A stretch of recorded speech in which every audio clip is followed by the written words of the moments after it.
ಬೇಸಿಗೆ ಆರಂಭ ಆಗ್ತಾ ಇದೆ. ಕುಡಿಯೋ ನೀರಿನ ತತ್ವಾರ ರಾಜ್ಯದ ನಾನಾ ಭಾಗಗಳಲ್ಲಿ ನಾವು ನೋಡ್ತೀವಿ. ಅದೇ ರೀತಿ ಬೇಸಿಗೆ ಆರಂಭದಲ್ಲಿ ಜನರಿಗೆ ಜಲಕಂಟಕ ಶುರುವಾಗ್ತಾ ಇದೆ. ಶುದ್ಧ ಕುಡಿಯೋ ನೀರಿಗೆ ಇನ್ಮುಂದೆ ಹಾಹಾಕಾರ ಎದುರಾಗುವ ಸಾಧ್ಯತೆಗಳು ಕಂಡು ಬರ್ತಾ ಇದೆ. ಬಾಯಾರಿ ಬಸವಳಿದು ಹೋಗಿರುವ ಜನರಿಗೆ ಬೇಸಿಗೆ ಆರಂಭದಲ್ಲೇ ಜಲಕಂಟಕ ಶುರುವಾಗುವ ಎಲ್ಲ ಸಾಧ್ಯತೆಗಳು ಕಂಡು ಬರ್ತಾ ಇದೆ.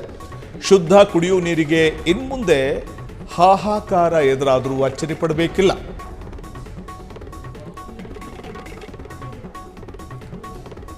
ಶುದ್ಧ ನೀರಿನ ಘಟಕಗಳನ್ನು ನಾವು ಸಾಮಾನ್ಯವಾಗಿ ಹಳ್ಳಿಗಳಲ್ಲೆಲ್ಲ ನೋಡ್ತೇವೆ.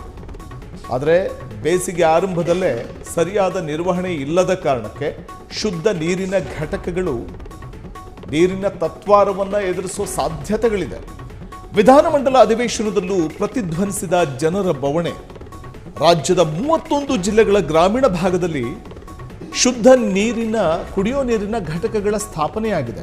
19,407 ಘಟಕಗಳ ಪೈಕಿ 2,911 ಘಟಕಗಳಿಗೆ ಗ್ರಹಣ ಬಂದೊದಗಿದೆ.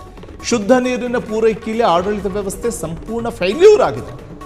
ಕಲಬುರಗಿಯಲ್ಲಿ ಅತಿ ಹೆಚ್ಚು ಘಟಕಗಳು ಸ್ಥಗಿತವಾಗಿವೆ. ದುರಸ್ತಿಗೆ ಸಿಕ್ಕಿದ್ದು ಕೇವಲ 50,000. ಕಲಬುರಗಿ, ಪ್ರಿಯಾಂಕ್ ಖರ್ಗೆ ಅವರೇ, ನಿಮ್ಮ ಕ್ಷೇತ್ರ, ನಿಮ್ಮ ವ್ಯಾಪ್ತಿಗೆ ಬರುವಂತಹ ಕ್ಷೇತ್ರಗಳು ಕಲಬುರಗಿ ಜಿಲ್ಲೆ. ಎಐಸಿಸಿ ಅಧ್ಯಕ್ಷರಾದ ಮಲ್ಲಿಕಾರ್ಜುನ ಖರ್ಗೆ ಅವರ ವ್ಯಾಪ್ತಿಗೆ ಬರುವಂತಹ ತವರು, ಪ್ರಿಯಾಂಕ್ ಖರ್ಗೆ ಅವರ ತವರು ಜಿಲ್ಲೆ. ಅಲ್ಲಿಯೇ ಕುಡಿಯೋ ನೀರಿನ ಸಮಸ್ಯೆ ಎದುರಾಗಿದೆ. ಇತ್ತ ಗಮನ ಹರಿಸಬೇಕು ಪ್ರಿಯಾಂಕ್ ಖರ್ಗೆ ಅವರು. ಬೇಸಿಗೆ ಆರಂಭದಲ್ಲಿ ಜನರಿಗೆ ಜಲಕಂಟಕ ಎದುರಾಗಿದ್ರೆ ಶುದ್ಧ ಕುಡಿಯೋ ನೀರಿಗೆ ಇನ್ಮುಂದೆ ತತ್ವಾರ ಬಂದೊದಗುವ ಸಾಧ್ಯತೆ ಇದೆ. ರಾಜ್ಯಾದ್ಯಂತ 2,911 ಶುದ್ಧ ನೀರಿನ ಘಟಕಗಳು ಬಂದಾಗಿವೆ. ನಿರ್ವಹಣೆ ಇಲ್ಲ.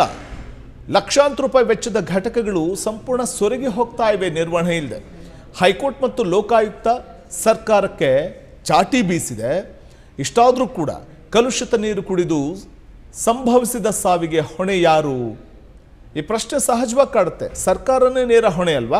ವಿಧಾನಮಂಡಲ ಅಧಿವೇಶನದಲ್ಲೂ ಜನರ ಬವಣೆ ಪ್ರತಿಧ್ವನಿಸಿದೆ. ರಾಜ್ಯದ 31 ಜಿಲ್ಲೆಗಳ ಗ್ರಾಮೀಣ ಭಾಗದಲ್ಲಿ ಘಟಕಗಳನ್ನು ಸ್ಥಾಪನೆ ಏನೋ ಮಾಡಲಾಗಿದೆ. 19,407 ಘಟಕಗಳ ಪೈಕಿ 2,911 ಘಟಕಗಳು ಹಾಗೆಯೇ ನಿರ್ವಹಣೆ ಇಲ್ಲದೆ ಸಂಪೂರ್ಣ ಸೊರಗಿ ಹೋಗಿವೆ. ಆಡಳಿತ ವ್ಯವಸ್ಥೆ ಸಂಪೂರ್ಣ ಫೇಲ್ಯೂರ್ ಆಗಿರೋದಕ್ಕೆ ಇದಕ್ಕಿಂತ ನಿದರ್ಶನ ಮತ್ತೊಂದು ಬೇಕಾಗಿಲ್ಲ. ಕಲಬುರಗಿ, ಪ್ರಿಯಾಂಕ್ ಖರ್ಗೆ ಅವರ ತವರು ಜಿಲ್ಲೆ.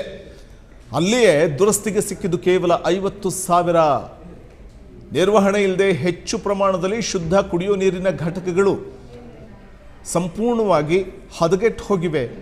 ಕಲಬುರಗಿ ಜಿಲ್ಲೆಯಲ್ಲೇ ಪ್ರಿಯಾಂಕ್ ಖರ್ಗೆ ಅವರು ಎಲ್ಲ ವಿಚಾರಗಳ ಬಗ್ಗೆ ಮಾತಾಡ್ತಾರೆ. ಆದರೆ ಜನರ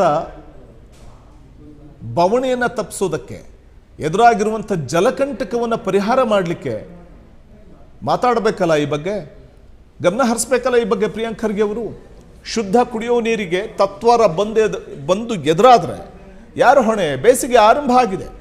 ಬೇಸಿಗೆ ಆರಂಭದ ಈ ಸಂದರ್ಭದಲ್ಲೇ ಕುಡಿಯೋ ನೀರಿನ ತತ್ವಾರವನ್ನು ನೀಗಿಸುವಂತಹ ಒಂದು ಪ್ರಯತ್ನವನ್ನು ಮಾಡಬೇಕಾಗತ್ತೆ. ರಾಜ್ಯದ 31 ಜಿಲ್ಲೆಗಳಲ್ಲೂ ಇದೆ. ಬರೀ ಕಲಬುರಗಿ ಅಷ್ಟೇ ಅಲ್ಲ, ಎಲ್ಲ ಜಿಲ್ಲೆಗಳಲ್ಲೂ ಕೂಡ ಶುದ್ಧ ನೀರಿನ ಘಟಕಗಳು ಸರಿಯಾದ ನಿರ್ವಹಣೆ ಇಲ್ಲದೆ ಅವೆಲ್ಲವೂ ಕೂಡ ಸ್ಥಗಿತಗೊಂಡಿವೆ. ಗಮನ ಹರಿಸಬೇಕಾಗುತ್ತೆ ರಾಜ್ಯ ಸರ್ಕಾರ ಈ ಸಂಬಂಧ. ಕ್ಷಣ ಕ್ಷಣದ ಸುದ್ದಿಗಳಿಗಾಗಿ ಫ್ರೀಡಂ ಟಿವಿ ಸಬ್ಸ್ಕ್ರೈಬ್ ಮಾಡಿ, ಲೈಕ್ ಮಾಡಿ ಹಾಗೂ ಫಾಲೋ ಮಾಡಿ.